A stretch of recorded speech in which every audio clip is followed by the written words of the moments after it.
Hello friends, welcome back to my channel Read and Write. Friends, today I am here with the chapter The Unsinkable Ship. This is the chapter from Gulmohar Reader Class 4th. Friends, जैसा कि मुझे समझ आ रहा है कि आप लोगों का प्यार मुझे अब मिलने लगा है और जो भी आपकी क्वेरीज है वो आप लोग कमेंट सेक्शन में मुझे कमेंट करके बताते हैं।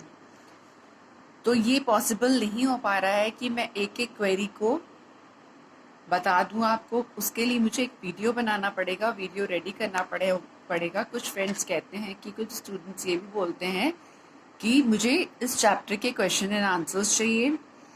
तो मैं अब जो भी चैप्टर पढ़ाऊंगी उसके क्वेश्चन एंड आंसर्स अगर आपको चाहिए होंगे तो प्लीज़ मेरे साथ आप पिक्स शेयर कर सकते हैं। मेरा नंबर आपको व्हाट्सएप में मिल जाएगा। कमेंट सेक्शन में मैं आप नंबर डाल दूंगी। तो please please please pics share करिए और क्वेश्चन एंड आंसर्स प्रिपेयर करिए। मैं आपको क्वेश्चन एंड आंसर्स का प्रॉपर वीडियो बना करके दूंगी, जैसा कि मैंने पहले भी बनाए हैं। टाइम्स ऑफ एडवर्सिटी इम्प्रेशंस की क्लास 8th का, up in the air class 5th, इन सभी के क्वेश्चन आंसर्स मैंने करवाए हैं। वंडरफुल गिफ्ट के भी करवाए हैं। तो आज मैं आपके सामने चैप्टर लेकर आई हूँ क्लास 4 का, द अनसिंकेबल शिप। तो चलिए, without taking much of your time, let's get started the video. The unsinkable ship, this is the chapter of class 4 Gulmohar reader 7th addition.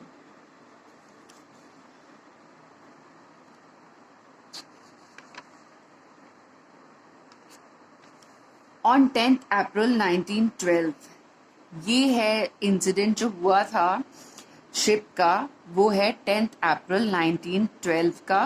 The largest luxury ship in the world set sail from Southampton in England to New York. England से New York ship जा रही थी, बहुत ही luxury ship थी वो। She was called the Titanic. The word Titanic means huge. Titanic means होता है huge, बहुत ही विशाल। This was her maiden voyage. वो इसकी पहली प्रथम यात्रा थी।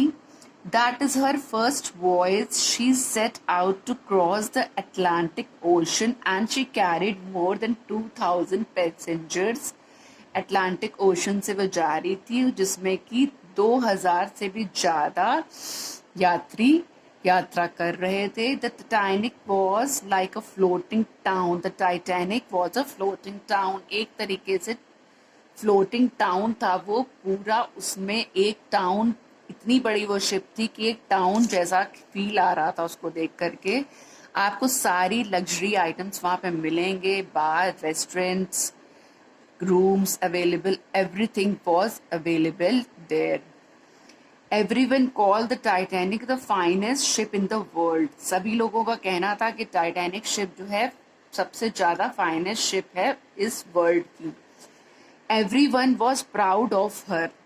सभी लोगों को इस शिप पर गर्व था। She was as tall as building, वो with 15 story, वो इतनी बड़ी थी कि 15 मंजिल की बिल्डिंग जितनी बड़ी होती है वो उतनी ही बड़ी थी।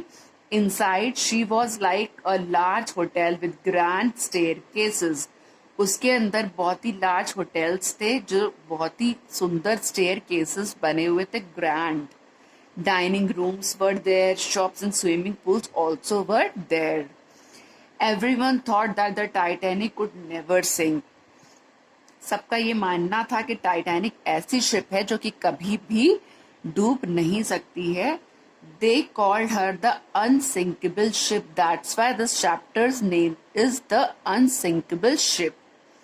The ship's builders were so sure this that they put only a few lifeboats on the ship. वो इतने श्योर थे कि ये शिप कभी भी डूबेगी नहीं, इसलिए वो इतने श्योर थे कि ओनली फ्यू लाइफ बोट्स, हमेशा शिप में लाइफ बोट्स रहती हैं। कभी भी कोई भी आपको रास्ते में प्रॉब्लम होती है या शिप में कोई गड़बड़ी आती है तो लाइफ बोट से पैसेंजर्स को बचाया जा सकता है। तो लोग कितने श्योर थे कि ये शिप तो कभी डूबेगी ही नहीं, इसलिए बहुत ही फ्यू लाइफ बोट्स थी उस शिप में। The journey was very comfortable. बहुत ही आरामदायक जर्नी थी. The passenger were proud because they were travelling in the best ship in the world. जो भी पैसेंजर्स थे बहुत ही प्राउड फील कर रहे थे कि वो एक ऐसी शिप में ट्रैवल कर रहे हैं जो कि वर्ल्ड की लार्जेस्ट शिप है. They felt safe. वो अपने आप को बहुत ही सुरक्षित महसूस कर रहे थे. Then came the night of 14th of April. The sky was clear and the sea was calm. 14th अप्रैल की बात है. आसमान बिल्कुल क्लियर था और समुद्र बिल्कुल शांत था. Many of the passengers were asleep. रात का क्योंकि समय हो रहा था तो काफी पैसेंजर्स थे वो सो चुके थे. Captain Smith knew that there were icebergs nearby. जो कैप्टन थे उनको ऐसा पता था, उनको ये मालूम था कि आस पास यहाँ पर आइसबर्ग्स भी हैं. So he told a man to keep watch from the top of the ship. तो उन्होंने उसको आदेश दिया था कि शिप के टॉप में जाकर ये ध्यान रखा जाए कि कोई भी आइसबर्ग शिप के सामने ना आ पाए. Suddenly eight 11:40 PM the man saw something. He grew cold with fear. उसने देखा 11:40 के आसपास उसने वहां पर कुछ देखा. Huge iceberg stood right in the path of the Titanic. A huge, बहुत ही विशाल iceberg. Iceberg means huge mass of ice floating in the sea in a very cold regions. बहुत ही ठंडे माहौल में आइसबर्ग्स बन जाते हैं. अटलांटिक ओशन का पानी बहुत ही ठंडा था. आइसबर्ग्स थे वहां पर. He grew cold with fear. When you are afraid, your body becomes cold and you may even begin to shiver. वो इतना डर गया था कि वो कांपने लगा था डर से. A huge iceberg stood right in the path of the Titanic. Iceberg, he yelled. वो चिल्लाया कि iceberg, iceberg. Captain Smith fought hard to steer the Titanic away from the iceberg, but the ship changed direction slowly and her sides scraped the mountain of ice. Ship जिस speed से चल रही थी उसमें direction change करने में जब ship को टाइम लगता है, इतनी ह्यूज टाइटैनिक थी वो. जब तक कि ये सब कुछ हो पाया डायरेक्शन चेंज करते करते वो रब हो गया आइसबर्ग से. वो जो आइसबर्ग का माउंटेन था वो शिप से रब कर गया. उसने रगड़ खा ली वहां से. A shower of ice fell on to the decks and the iceberg cut holes along the ship's side. Decks means the floors of a ship. कुछ फ्लोर्स में वो टकराया नीचे की तरफ. Water begin to pour into the lower decks. वहां से जब वो टकराने के बाद ही नीचे के डेक्स में पानी आना शुरू हो गया. The floors of the ship. Most passengers heard nothing and slept on. बहुत से पैसेंजर्स सो रहे थे, उन्होंने कोई भी शोर नहीं सुना और वो सोते रहे. Captain Smith and his crew could not stop the water flooding through the ship. जो कैप्टन स्मिथ थे और जो उनके क्रू थी, उनके साथ में जो काम करने वाले थे, वो लोग भी फ्लडिंग को, पानी के बहाव को रोक नहीं पाए. They knew that the Titanic was in great danger. उनको ऐसा महसूस हो गया था कि अब टाइटैनिक जो है वो एक बहुत ही बड़े खतरे में आ गई है. The unsinkable ship was sinking. Unsinkable ship was sinking. जो अनसिंकेबल थी वो सिंक होना शुरू हो गई थी. धीरे धीरे धीरे नीचे की डेक से जब पानी स्टार्ट हुआ भरना तो वो धीरे धीरे सिंकिंग की ओर बढ़ने लगी. At 12:15 AM, रात का समय था. नेक्स्ट डे लग चुका था. Captain Smith sent urgent messages on the ship's radio asking for help. Captain Smith ने अर्जेंट मैसेजेस भेजे रेडियो के through. Help Titanic sinking, come quickly. उन्होंने ये मैसेज भेजा कि जल्दी आ जाओ क्योंकि हमारी शिप जो है वो सिंक कर रही है, वो डूब रही है. Then he ordered the crew to wake up all the passengers. तब उन्होंने ऑर्डर दिया कि सभी यात्रियों को उठाया जाए. A ship called the California was only 20 miles away. California वहां से सिर्फ 20 miles दूर था. But she did not receive the Titanic's messages. कभी कभी ऐसा होता है कि तूफान आता है या रास्ते में शिप में वहां पे मैसेजेस हम लोग को कन्वे नहीं हो पाते हैं तो देर हो जाती है। वैसे भी सारी फैसिलिटीज शिप में होती हैं, बट उसको डूबना था इसलिए मैसेजेस भी कन्वे नहीं हो पा रहे थे। Her radio was turn off and the radio operator was asleep. Radio क्योंकि टर्न ऑफ था और जो रेडियो ऑपरेटर था वो सो रहा था। Another ship called the Carpathia heard the Titanic's calls and sailed at full speed towards her. Carpathia दूसरी ship थी, उसने टाइटैनिक के जब ये मैसेज उनको मिला तो वो फुल स्पीड में टाइटैनिक की तरफ बढ़ने लगे। अनफॉर्चुनेटली दुर्भाग्यवश तक Carpathia was far away and she took over 3 hours to reach the Titanic. वो पास होने के बावजूद भी काफी दूर थी, उसको पहुंचने में टाइटैनिक तक 3 घंटे का समय लग सकता था। Meanwhile, the Titanic was sinking rapidly. और जब सिंक कर रही थी ship rapidly, quickly it sinking. Meanwhile, the lifeboats into the sea. The crew lowered the lifeboats into the sea, but there was only enough space in the boats for a few hundred passengers. कुछ ही life boats थी, few hundred passenger जिसमें जा सकते थे। The Titanic had more than 2000 people on board. उसमें 2000 से ज्यादा यात्री थे टाइटैनिक की शिप में। The ship began to tilt into the sea. बीच से वो टिल्ट होने लग गई थी, ऊंची होने लग गई थी क्योंकि उसके अंदर पानी भर रहा था। People began to jump from the deck into the ice cold water. कुछ लोग तो शिप से कूद गए, पानी में जंप लगा दिया उन्होंने। With its light still shining, अभी भी उसकी लाइट जो टाइटैनिक की थी वो शाइन कर रही थी। The Titanic stood upright from a few minutes, then at 2:20 AM on 15th April she vanished into the sea. और धीरे धीरे करके 12:15 से लेकर के 2:20 AM तक धीरे जो rapidly quickly it's sinking and she vanished into the sea. About 1500 people drowned. 15,000 लोग कम से कम डूब गए थे। Captain Smith and most of his crew went down with the ship. The Carpathia arrived at 3:40 AM. Carpathia जिसको message भेजा गया था, दूसरी शिप थी, वो 3:40 AM पे वहां पर पहुंच पाई। The ship's crew found the lifeboats and saved 700 people in them. 2000 people से ज्यादा लोग यात्रा कर रहे थे, जिसमें से कि 700 पीपल को बचाया गया लाइफ बोट्स के द्वारा। They also found chairs and pieces of would floating on the water. और उन्होंने कारपेथिया ने देखा जो हेल्प के लिए आए थे कि they also found chairs and pieces of would floating on the water.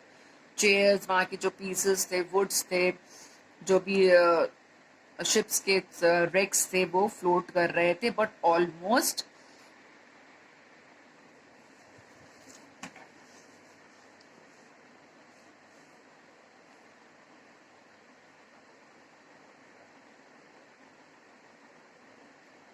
All of the people in the water are drowned और डाइड ऑफ कोल्ड। और जितने भी यात्री थे सभी लोग डूब गए और कुछ तो ठंडे पानी के ठंड की वजह से मर गए वहीं पर।